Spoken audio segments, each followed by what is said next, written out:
Hello friends, Canva की series में आपका स्वागत है। पिछले सेशन में हमने देखा किस तरह से इमेजेस के ऊपर हमने काम किया। इस सेशन में बात करेंगे ग्रिड्स की। ग्रिड्स को किस प्रकार से हम यूज़ कर सकते हैं और साथ में देखेंगे फ्रेम्स का क्या यूज़ है, किस तरह से उसे किया जा सकता है यूज़। दोनों चीज़ें पिक्चर्स के साथ बहुत बेहतर तरीके से काम आ सकती हैं। सबसे पहले बात करते हैं ग्रिड्स की। इसके लिए एलिमेंट पे आ जाएं और यहाँ टाइप करें ग्रिड। मैं यहाँ टाइप कर देता हूँ। यहाँ क्लिक करेंगे तो ग्रिड का ऑप्शन आ जाएगा। सबसे पहले अगर आप देखेंगे तो यहाँ पे फिर से ऑल, ग्राफिक्स, फोटोज़ इत्यादि बहुत सारे ऑप्शंस हैं। मैं वापस आ जाता हूँ ऑल पे, क्योंकि मेरे पास यहाँ भी कैटेगरी दिखाई दे रही है। तो बहुत सारे यहाँ पे आपके पास ग्रिड्स के ऑप्शन आ जाएंगे। मैं सी ऑल ग्रिड्स देखूँ तो यहाँ पे मेरे पास बहुत सारे डिज़ाइंस हैं। ये सब ग्रिड्स के एग्जाम्पल्स हैं। अब ये है क्या, ये अलग अलग तरह के टेम्पलेट्स दिए हुए हैं जहाँ आप अपनी इमेजेस को रीसेट कर सकते हैं, अपनी ग्राफिक्स को सुंदर तरीके से बना सकते हैं। फ़ायदा क्या है ग्रिड्स का, आप जब किसी आइटम को इंसर्ट करते हैं तो वो ग्रिड के अकॉर्डिंग प्लेस हो जाती हैं। आपको किसी भी तरह की अलाइनमेंट नहीं करनी पड़ती, ऑटोमेटिकली वो ग्रिड के अकॉर्डिंग सेट हो जाती हैं और परफेक्टली वो एक तरह से स्नैप हो जाती हैं। तो इस तरह से स्पेसिंग और प्रोसेस पूरा कम्प्लीटली ऑटो प्रोसेस रहता है और आसानी से सुंदर पिक्चर आप बना सकते हैं। जैसे एग्जांपल के लिए मैं इसको ले लेता हूँ। अब ये ग्रिड का डिज़ाइन है। मान लीजिए मुझे इसमें कुछ इंसर्ट करना है तो 2 सेक्शन नीचे हैं और 1 सेक्शन ऊपर है। अब मान लीजिए मैं चाहता हूँ इस इमेज को उसमें इंसर्ट करना। मैं कंट्रोल सी कर लेता हूँ, यहाँ लाता हूँ कंट्रोल वी, और इसको मैं जब यहाँ रखूँगा तो ये ऑटोमेटिकली एडजस्ट होने की कोशिश करेगी इमेज, और डबल क्लिक करके मैं इसको एडिट भी कर सकता हूँ। मैं अभी कंट्रोल जेड कर देता हूँ अंडू, ताकि मेरे पास दोबारा आ जाए। इस पिक्चर को अगर देखिए मैं ऊपर की तरफ सेलेक्ट करके इंसर्ट करने की कोशिश करता हूँ तो ऑटो इंसर्ट होगा, ऑटो स्नैपिंग होगी, खुद ही वो उसको सेंटर में प्लेस कर देगा। फिर से कंट्रोल जेड। इसी तरह से इस इमेज को यहाँ कहीं भी रख सकता हूँ, इस इमेज को। तो आप देखिए कितने आसानी से मेरा ये जो प्रोसेस है स्नैप हो जाता है। डबल क्लिक करूँगा तो ये देखें इमेज जो है इसको मैं रीसेट भी कर सकता हूँ कि कैसे मुझे वो इमेज शो करनी है। ये मैं खुद ऑटो एडजस्ट कर सकता हूँ उन्हीं हैंडल्स के ज़रिए। आप देखें ये मेरे पास ऊपर वाला सेक्शन है, इसको मैंने कवर कर दिया है इस इमेज के साथ, और अभी वाइटी सेक्शन थोड़ा सा दिखाई दे रहा है, तो क्यों ना मैं इसको बिल्कुल सेंटर में प्लेस कर दूँ। ये देखें इसी तरह से 2 सेक्शन मेरे पास नीचे की तरफ खाली हैं, तो यहाँ पे मुझे कुछ प्लेस करना है, मैं वो भी प्लेस कर सकता हूँ। मान लीजिए यही वाली इमेज प्लेस करनी है, मैं यहाँ कंट्रोल वी करता हूँ और यहाँ लाके इसे छोड़ देता हूँ। फिर से देखिए इमेज ऑटो एडजस्टेड है, मैंने कुछ खास नहीं किया है इसमें। एक इंपॉर्टेंट पॉइंट और टूल टिप भी है आपके लिए कि आप इमेजेस किसी भी टेम्पलेट की उठा सकते हैं। उस टेम्पलेट को आप अलग से किसी बॉक्स में या किसी टैब में खोल लें और वहाँ पर आप उसे उसकी जो ग्राफिक्स हैं डायरेक्टली यूज़ कर सकते हैं। मैंने फ्री अकाउंट यूज़ कर रहा हूँ तो फ्री वाले ऑप्शन ही यूज़ कर रहा हूँ मैं। अगर आप पेड में हैं तो पेड यूज़ कर सकते हैं। मैं कंट्रोल सी कर लेता हूँ, ये टेम्पलेट अलग से खोला हुआ था मैंने, वापस जाता हूँ और यहाँ पे लाके मैं इसे यहाँ प्लेस कर देता हूँ। तो अब देखिए मेरी जो इमेजेस हैं बड़े अच्छे तरीके से प्लेस हो गई हैं और कितनी आसानी से मैंने एक 3 प्रोडक्ट का शोकेस तैयार कर लिया है।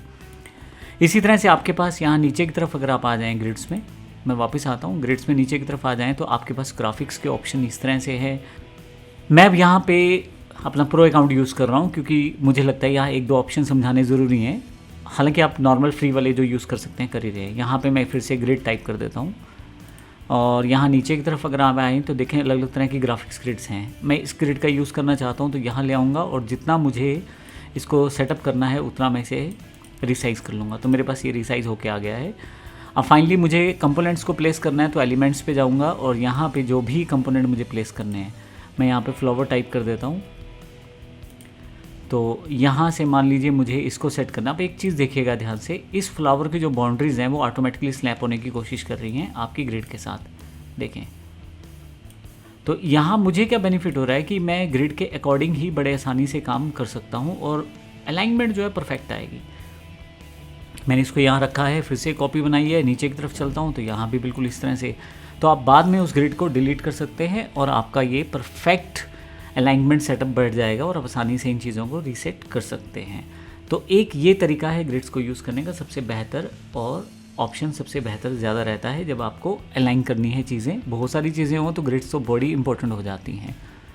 इसी तरह से हमारे पास फ्रेम का यूज़ है। अब हम बात करते हैं फ्रेम की। मैं एक ऐड पेज कर लेता हूँ। बिल्कुल आप फ्री और पेड अकाउंट को मान के चले, उनमें सिर्फ फ्री की और पेड ग्राफिक्स का फ़र्क रहेगा। अब मैं पेड अकाउंट को यूज़ कर रहा हूँ। इसके लिए एलिमेंट्स पे जाता हूँ और यहाँ पे मैं फ्रेम टाइप कर देता हूँ।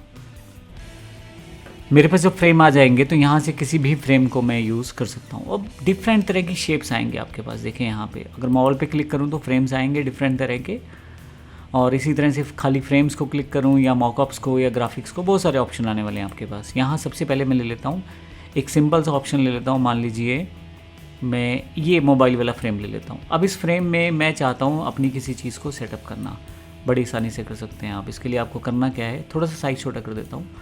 ये जो इमेज है इसे मैं सेट करना चाहता हूँ, Ctrl+V करके इस इमेज को यहाँ लेके आता हूँ। जब आप इस इमेज को इस फ्रेम के ऊपर ड्रैग करेंगे तो इमेज उसके अंदर इंसर्ट हो जाएगी। देखें कितनी आसानी से आपने उसको सेट कर दिया है। डबल क्लिक करेंगे तो अभी आप उस इमेज को रीसेट कर सकते हैं और उसको रिसाइज़ भी कर सकते हैं, सेटिंग उस इमेज के अकॉर्डिंग हो जाएगी। और फाइनली आप बाहर क्लिक करेंगे तो डन हो जाएगा।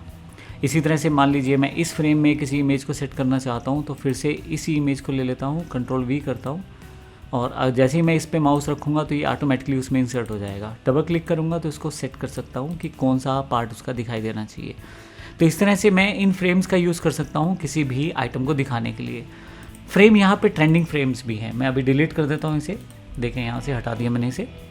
ट्रेंडिंग या थोड़े से अलग तरह के मॉकअप्स टाइप फ्रेम्स भी यहाँ पे हैं। जैसे ये जो फ्रेम मुझे अच्छा लग रहा है मैं इसे ले लेता हूँ और इसे थोड़ा सा बड़ा कर लेता हूँ ताकि स्क्रीन पे दिखाई दे प्रॉपर्ली।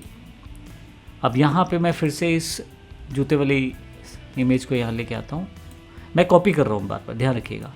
अब जैसे ही इस पर माउस रख के इस पर लेके जाऊँगा, कुछ सेकेंड्स की प्रोसेसिंग और मेरी इमेज उसके अंदर इंसर्टेड हो गई।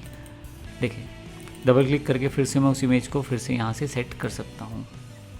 देखिए ये जो एरिया मुझे यहाँ दिखाया जा रहा है, अप्लाई चेंजेस करूँगा तो ये मेरे पास रीसेट होकर उस फ्रेम के अकॉर्डिंग दिखाई देना शुरू हो जाएगा। हल्का सा ऊपर कर लेता हूँ यहाँ पे मैं, अप्लाई चेंजेस। लीजिए फाइनली मेरी इमेज जो है तैयार हो गई है। तो इस तरह से आप डिफरेंट फ्रेम्स को यूज़ कर सकते हैं, डिफरेंट ग्राफिक्स को यूज़ कर सकते हैं। तो इस सेशन में हमने ग्रिड और फ्रेम्स का यूज़ करना सीखा। धन्यवाद।